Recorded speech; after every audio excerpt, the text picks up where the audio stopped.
What's up guys, my name is Craig101 and welcome to another Warthunder mobile tank guide. This is a series where I go into great detail of all the important stats, information and extra analysis of a tank in a platoon, and towards the end I share my trusted strategies that I use to attain great results. And with that we begin today's tank guide on the T-54. First of all, basic info about the vehicle.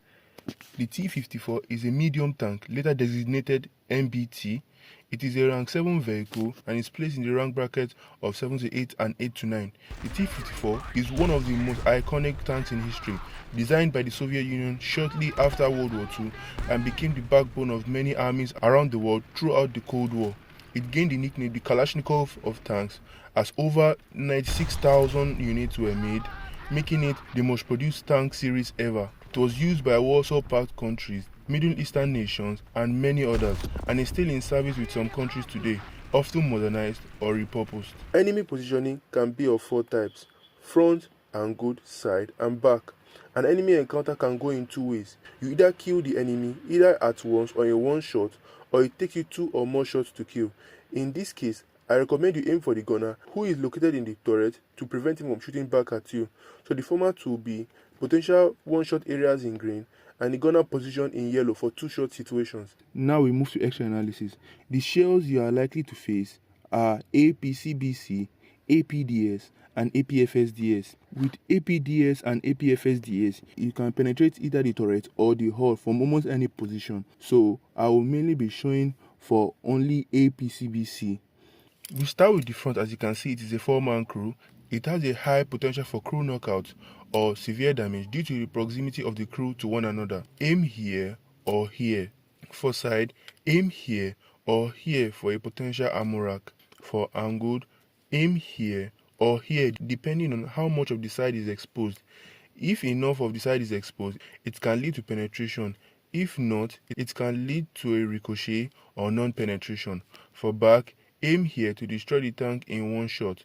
Shooting the engine compartment is very risky as the engine can soak a lot of damage. Vehicle traits: fast at 55 km an hour, a slow reverse speed at 8 km an hour when compared to other vehicles in its BR, a good reload speed at 8 seconds, a very slow turret traverse speed when compared to other vehicles in its BR, bad gun depression, a good machine gun against light vehicles, very good armor protection against APCBC shells, mid to high agility when responding to situations, competitive shells. Its shells are very good as long as you know where to hit. I suggest this and any of these two. Use kit and extra info. It can be confidently brought out first to capture and hold points. It is surprisingly agile, allowing it to utilize a wide array of tactics when needed.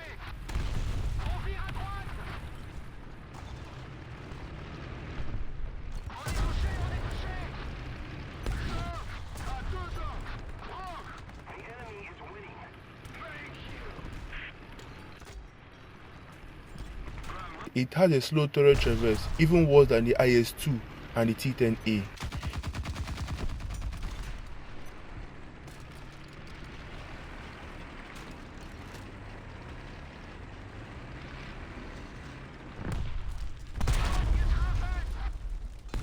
To mitigate this issue, its barrel should be in the relative direction of potential engagement.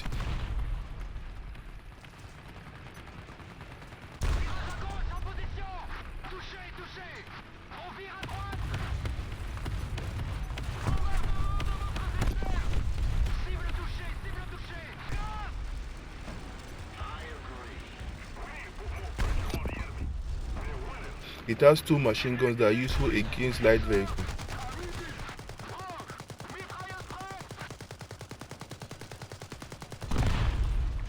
Smoke dispensers or barrels are available to this vehicle for concealment and repair.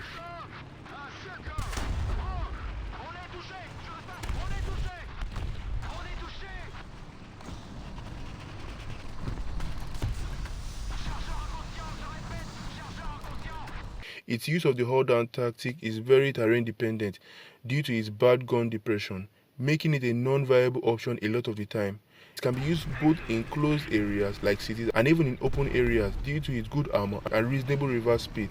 It can be used for long-range sniping,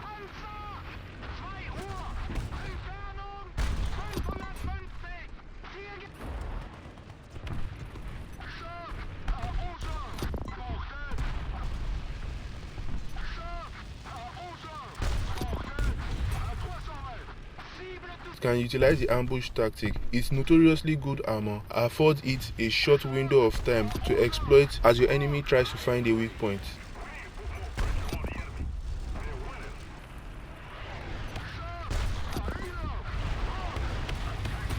It can utilize the peak tactic to an extent, but you need to be careful due to its slower reverse speed.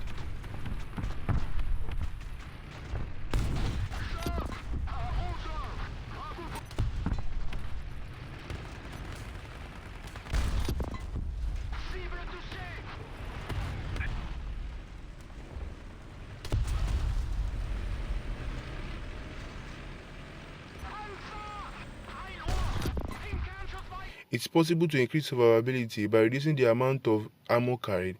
20 can be stored here. Anything else will be stored in the crew compartment, and as we know, it can lead to potential ammo rack. I suggest carrying no more than 20, meaning 19 in the ammo compartment and 1 in the gun, but at the end of the day, it's up to you. It is better used when moving together with teammates to protect one another and exploit enemy vulnerabilities. Armor can and can't. Just like I said initially, the vehicle can protect against APDS and APFSDS, and also the one that you encounter more or less, ATGMs and HIT-FS.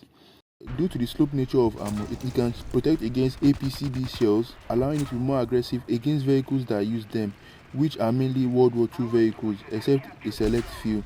The best way to position this vehicle is the front-facing position, like seen here. It allows it to deflect enemy shells. Your side is very vulnerable, so take note.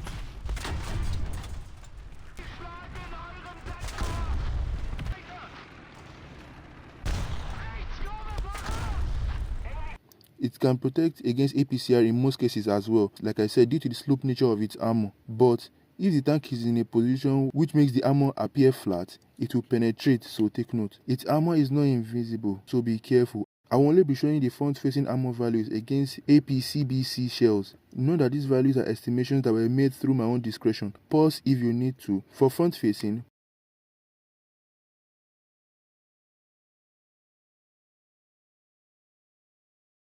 with the turret cheeks being reasonably armored, with a protection value of about 200mm, make sure to have a pen value of about 220mm.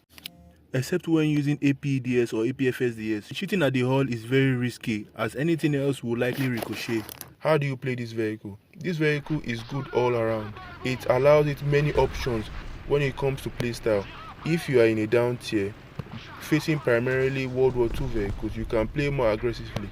Its good armor, reload speed and agility will really shine in this playstyle. If you are in an up tier, you can decide to be passive and opportunistic.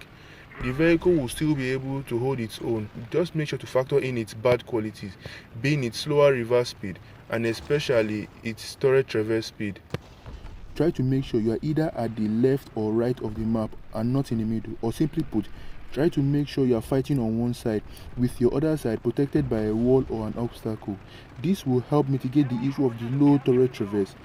And there we go, that wraps it up for this tank, guys. As for my thoughts on this tank, I personally think it's a good tank overall. Great armor, decent firepower, and agile, which you know I like. My only dislike is mainly the terrible turret traverse. The slower reverse speed is also worth mentioning, but with time you can easily adapt to it. So I would love to hear what you guys think in the comments below. Like I always say, I'm going to let you guys guide this series, so please let me know in the comments which tank you want me to cover next. Please guys, it takes a lot from me to make these videos. I really enjoy this game and I really want to see how far I can go with this channel, but I really need to see your support in order to be able to continue to push forward. If you enjoyed it, a like rating is always appreciated. Please don't forget to subscribe if you haven't already. I'll talk to you guys next time.